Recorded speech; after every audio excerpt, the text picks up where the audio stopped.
So a big part of expecting the miraculous is by deciding what you want, where you're going in terms of kingdom realities. Dee, can I share our testimony of our wedding? She couldn't really say no, could she? Just do it right. Why don't you come and share it? Quickly come and share it, Dee. Can we have that mic? I just want to give you an example that nothing is impossible. This is one of many testimonies that Dee and I can give you about dreaming dreams and having a destination in mind and not settling for second best. So when Dee and I met, I'd just taken over ministry, we were in a lot of debt, we had no income. I think my parents-in-law were sitting here thinking, oh, what has my daughter chosen here? You knew, right? She didn't marry me for my bank account, that's for sure. But I had a dream in my heart. A conviction within me. We called of God. And that I wanted a wife who was called of God with me. Who's going to be with me in the ministry. And when Dee and I got, we'll start with the ring, Dee. But when we got engaged, I said to Dee, I said, listen, I don't have money to buy you a nice ring. And hopefully, as we go in life, I'll be able to afford to buy you a nice diamond ring. And I asked Dee, I said, would you be willing just to wear a gold band? Because that's all I can afford. And Dee was like, no problem. But in her heart, she wanted a diamond ring. And like every good woman. And in my heart, I was like, Lord, I want to be able to give my wife a diamond ring. But you know what? I'll be content just to be with her, even if we're just wearing a gold band. And some friends of ours, I'm going to tell this story, but you tell the wedding story. So some friend of ours, and the day we made the decision we were going to get married, and we set a date, and we hadn't told anybody. Some friends of ours phoned me and said it was a public holiday, and they said, please can we see you now, today? So we're like, okay.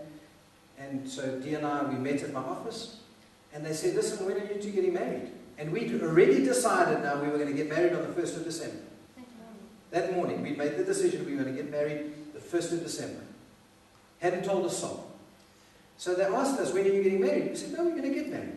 When are you getting married? We said, yeah, we've got a date in plan. You know, we'd already decided. And then finally they said, listen, what's stopping you from getting married? And I said to them, well, a wedding ring. Because I'd like to get Dee a wedding ring. Because when you engaged, girls will...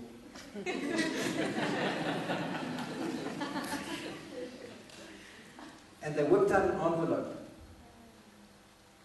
with thousands of US dollars that said, we believe that God has said you need to set a date. And we just burst into tears. We said, we set a date, it's the 1st of December. And Dee got her dream wedding ring. Tell her about the actual wedding. So, that's not right. Sorry, Cindy. So we had this date, and Steve was having the ring made. I'll be very quick. And so my best friend and I, we stayed in a little flat together. And there was one at the Gallagher estate.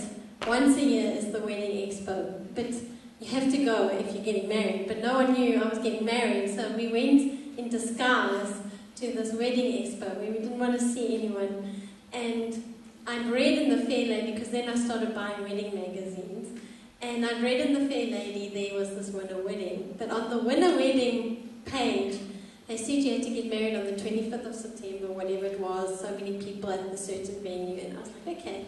So we went to this expo, and Steve was away with some friends, and we're walking around the aisles, I'm collecting cards, and this is also exciting, and we get to the end of this whole day, we'd been there the whole day, and we're walking out, and we get out the whole estate, and we're walking in the parking lot, and I said to Mans, I wonder when that Fair Lady winner wedding competition closes.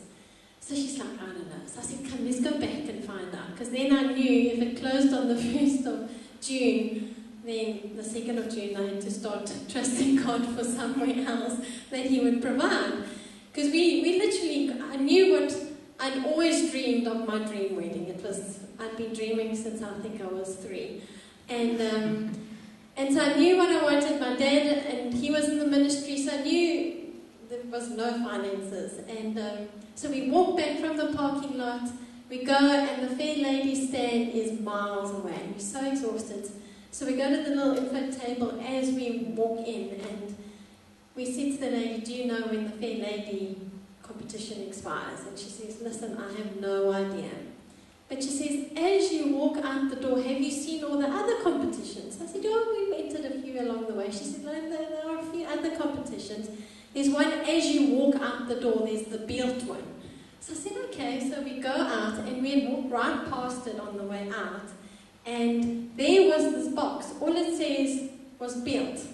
There's no entry forms, there's nothing, there's just the built. So I'm like, okay, so I pick up a scrap piece of paper off the floor. Someone's walking past me. I grab and say, sorry, can I just borrow your pen? I write down all my details, throw it in the box, and we go home. So that afternoon I'm visiting Steve and we're catching up. And next minute my phone rings. So I'm like, hello, it's Steve speaking. She's like, are you sitting down? So I'm like, yeah, I'm fine. She's like, I just want to tell you, I'm at the Gallagher State Wedding Expo, and you've just won first prize in our winter wedding built competition.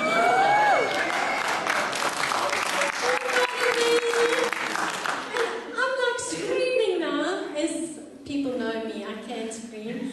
But I'm getting so excited, and I'm like, what have I won? I'm like, do I have to get married on a certain day?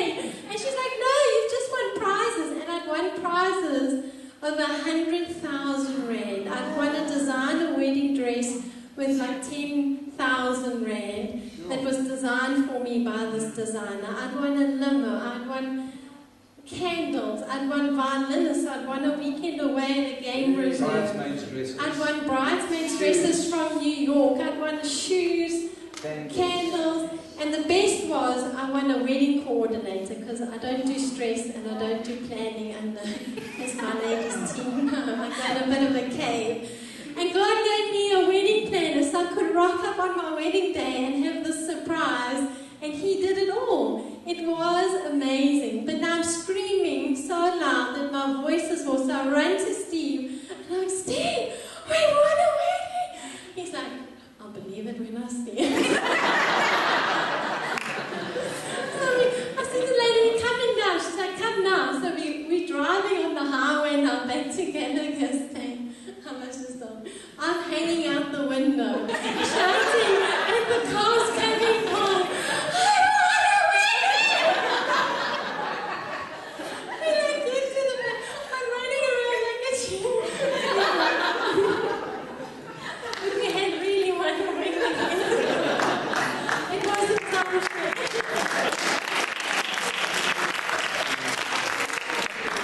That's one of, or two of many miracles that Dee and I have experienced, where we haven't put a limitation on trying to think, how's it going to work out in the natural?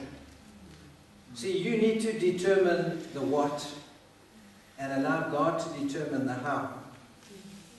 Because so often we try to figure out, how's it going to happen? Leave that up to God. God is the one who does exceedingly abundantly above all that you can ask, dream, or think. You need to determine what it is you dream, and allow God to determine how He's going to do it. That's what walking in the miraculous is.